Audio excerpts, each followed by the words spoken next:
my god, that is so good.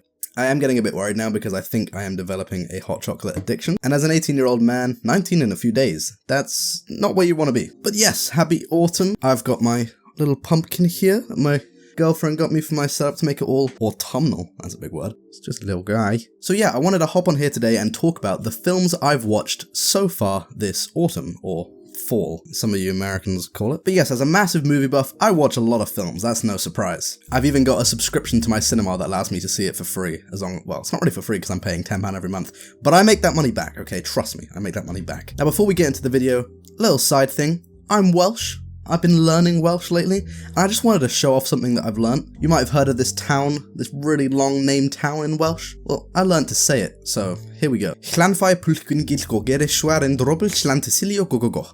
Oh my god, that was actually first time of me trying that. I thought I was going to have to do that a bunch of times to edit it out. 90-day streak on Duolingo is paying off. But anyway, that's besides the point. Let's get into some of the films that I've watched so far this autumn and what I thought of them. First up on this list, we have Alien Romulus. Now I watched this in the cinema with my mum because we love going to see weird, horror, creepy shit together. It's kind of like our little thing that we created. I personally loved the film. She hated it. In her own words, it was really weird, but I had a great time. I really liked the character of Andy. I loved how they used face huggers, and it was really, actually scary and had me on the edge of my seat. There's this one scene where they're having to avoid face huggers that can only detect them by heat signatures. So if they sweat or get scared, then they are gonna get caught, so they have to try and be calm.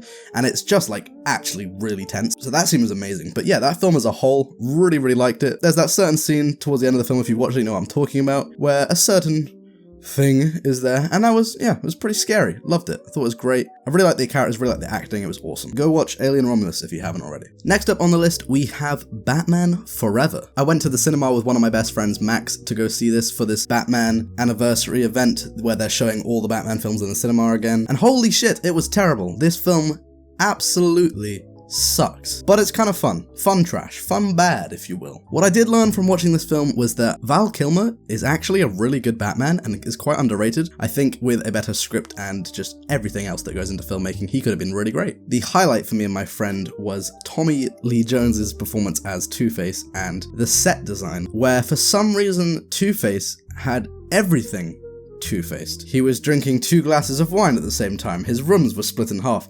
It was so stupid. I loved it. But this film sucks. Don't forget that. This film was terrible. It was kind of fun. If you watched my video a few weeks ago where I talked about getting back into reading, you'll know that I recently had a little hyperfixation on Pet Sematary by Stephen King. And after I read the book, I was really interested in this story and I wanted to see how the films were. So I watched Pet Sematary 1989, the original, and it was alright. It was okay. It was actually quite a decently faithful adaptation to the books, but god, the acting is terrible. The guy who plays Louis Creed, who is an amazing character in the book. You watch this father descend into madness, I'm not going to spoil it, but it's incredible. It's terrible. It's the most flat performance, and I'm quite sparing with these things with acting. I think I can let a bad performance slide, but this was so distracting. It took away from the film so much, I just couldn't watch it. It really ruined it. The acting ruins this film completely. Now, while it was a good adaptation, they did leave some really important parts out the story that make it really great, but I'm not going to get super into that. This film was okay. The book is way better. Read the book. Then, literally back to back with that, I watched Pet Sematary 2019, the reboot. This was also pretty bad, but I think I preferred it. It was a bad adaptation of the book, yes, but it took big swings and made changes that I wasn't too against. Spoilers here, the daughter dies instead of the son. Now, I didn't mind that. I thought it was actually pretty interesting how they did that, and I thought it made complete sense, realistically. They do some scenes from the book a lot of justice. I think the performance of the wife is really surprisingly great. She just does amazing. She kills it in this film. Louis Creed, better than the original. By a long shot, but that's not that hard, because he's terrible. This one was better. I like the actor a lot, but I genuinely think he could have done a lot better, or maybe the director didn't give him enough direction. Overall, this film was slightly better than the OG one, although I really found the ending corny and annoying, and I think the book ending is just way better, and they should have stuck to that. So yeah, slightly better, but still bad. Then later on into the autumn season, I watched Adam Sandler's latest comedy special, Love You. As a massive fan of Adam Sandler, I was really looking forward to this. I actually clicked the notification on Netflix to get notified when it released, and it really just lived up to everything I wanted it to be. I gave it a very high rating. I thought this was the perfect blend between sincerity, sweetness, and comedy. It was really different to the usual Netflix comedy special. It's become kind of a formula that they do now.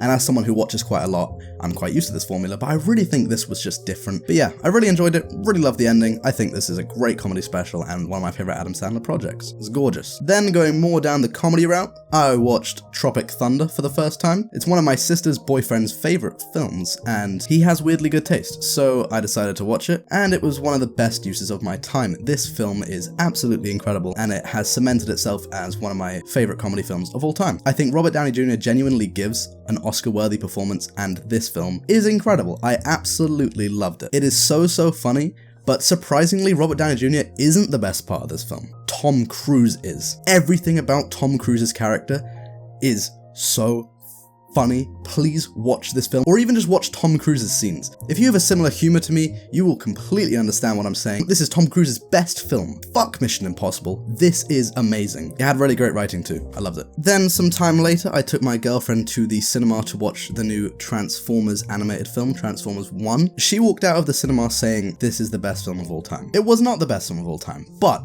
it was very good, and I really liked it, and this was one of the best films I've seen this year. I loved it so much. It was so fun. It had really good writing and really good voice acting. Oh my god, Brian Tyree Henry as Megatron and Chris Hemsworth as Optimus Prime was so scarily good. It was amazing. My only little thing is that I do think the animation could have been a bit more inspired, but overall, that's me nitpicking. This film was amazing. It was great. Then again, if you watch my other video, you'll know that I read The Hobbit, so I decided to watch the Hobbit films, plural, because plural, but I only watched one. I watched Hobbit: The Unexpected Journey, the first one, and it was okay. It was okay. Started off really good. I love the dwarves. I love dwarves, dude. Dwarves are fucking cool. I genuinely think that Bomber is one of the greatest character designs in fiction.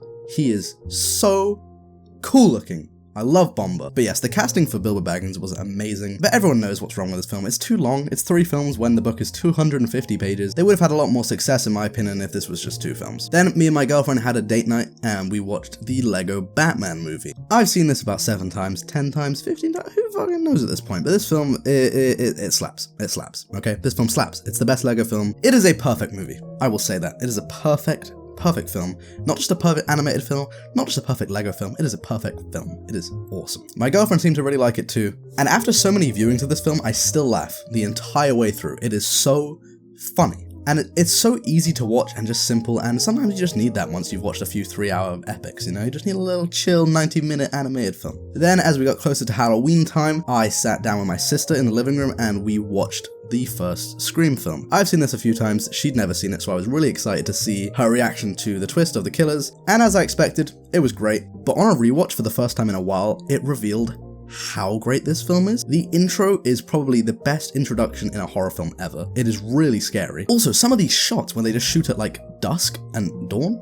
Dusk or dawn? I don't know what the difference is. There's a shot at the end of the movie where the sun is setting and it is nuts. It's insane. But yeah, ending off this video with the most recent film I've watched. I watched the Super/Man documentary film. We're gonna end on a bit more of a sentimental note because this was genuinely the best documentary I've ever seen in my life. It was exactly what I needed. I'm still thinking about it to this day. I say to this day like it wasn't a few days ago, but I'm still thinking about it, okay? It had a really deep emotional impact on me, and I've been excited for this documentary ever since I started seeing James Gunn advertising it on his Instagram. I thought the trailer was absolutely like gripping, and I just had to see it. So I went alone to the cinema on my night off, brought a blanket. They were giving out free sweets as well, which I think might have been for Halloween time, but that was just a nice little treat. But yeah, this film had a massive impact on me. I cried about 5 times. It was more like one constant prolonged period of crying, if we're being honest. It gave me a love for Christopher Reeve and the Superman films from that era that I just didn't even know I had. I have this like vivid memory of my nan's flat when I was a kid. She had a TV with a TV stand, and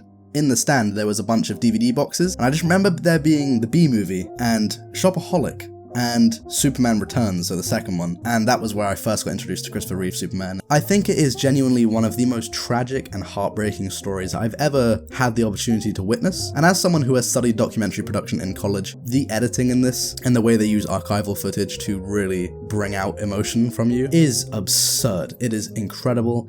I gave this a 5 out of 5. However, I do not want to watch it again for a while. Go watch this documentary, it's incredible. But yeah, that about wraps it up for this video. video. Hope you guys had a good time, hope you got cozy, hope you felt the very cinematic autumn vibes with me and my pumpkin. But yeah, I'll see you guys in the next one. Love you all, stay safe, and peace out.